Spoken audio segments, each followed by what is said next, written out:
Kung may super kalan kayo guys, gawin nyo ganito guys ang style guys. Ngayon guys, ituturo ko sa inyo kung paano ko to ikinabit. Let's go. Ngayon guys, ay magkakabit tayo ng regulator guys ng super kalan. Ito naman yung ano niya guys, ilalim niya guys, may goma na siya guys. At hindi ito made in China guys ha. Gawang ano to guys, gawang Pilipinas to guys.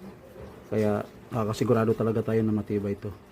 Ngayon guys ay ating ikabit natin dito guys, ating kalan at dito sa ating tawag dito. Hindi ko alam ang tawag diyan.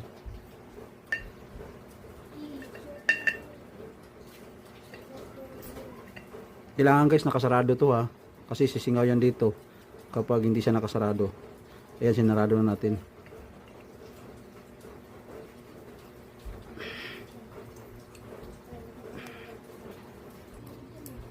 Ito yung kasama guys sa na order natin guys sa TikTok guys. Ito yung kasama niya guys, clip dito guys.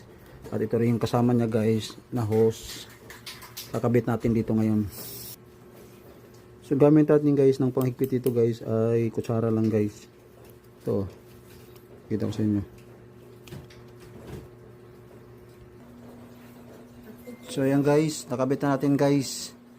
Ngayon sisindihan na natin. So ayan guys, gumana na guys yung ating